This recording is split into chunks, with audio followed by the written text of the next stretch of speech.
Bonjour à toutes et à tous, j'espère que vous allez bien. Très sincèrement, bon, ce ne sera pas une surprise pour ceux qui suivent ce canal régulièrement. Très sincèrement, je suis assez écœuré par le débat français. Le cas Lola, on en a parlé la semaine dernière, et les réactions des uns et des autres, ou les silences des uns et des autres.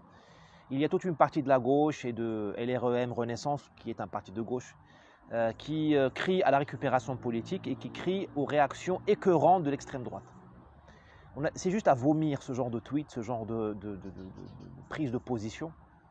Parce que quand eux, ils récupèrent George Floyd ou Traoré, là, ils ont le droit de faire de la récupération politique, de prendre un cas particulier de violence policière réelle ou supposée et d'en faire la base d'une politique d'invasion migratoire, de laxisme pénal et de repentance et de haine du blanc.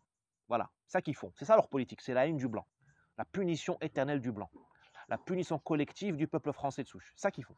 Eux, ils peuvent. Quand ils prennent le cas du jeune Ilan, je crois, le jeune Syrien mort ou échoué sur une plage grecque, quand ils prennent ce cas-là pour envahir l'Europe en 2015, pour expliquer, justifier l'invasion de l'Europe par 1 million de migrants syriens clandestins, là c'est bon.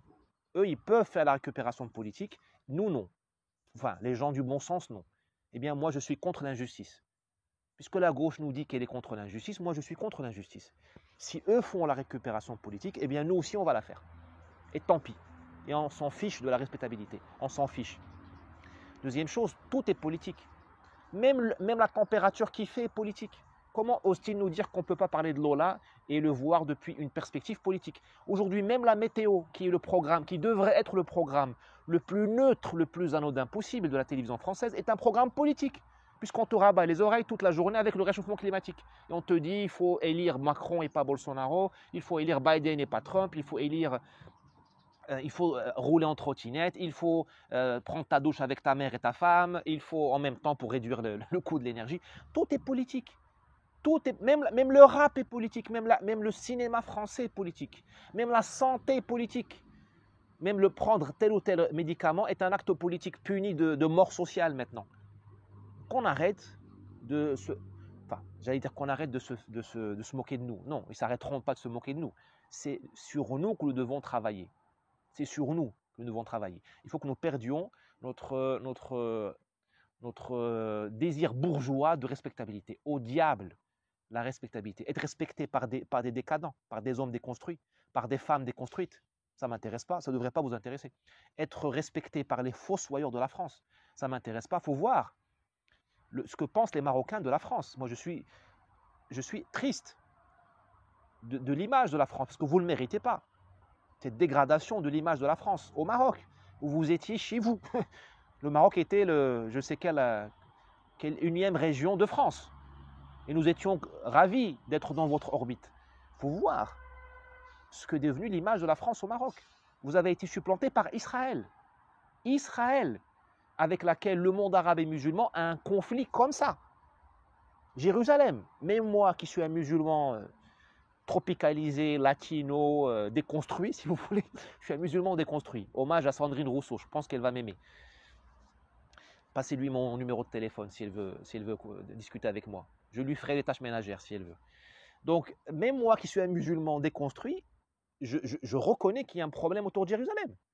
Eh bien, nous, les Marocains, nous préférons, me semble-t-il, de plus en plus autour de moi, nous n'avons plus de complexe à travailler avec les Israéliens, à nous afficher avec eux, et de plus en plus de méfiance par rapport aux Français, qui nous avaient rendu un grand service.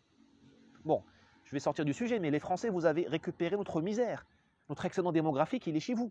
Et malgré tout, on est fâché avec vous. Pourquoi? Parce que vous êtes gouverné par vos fossoyeurs.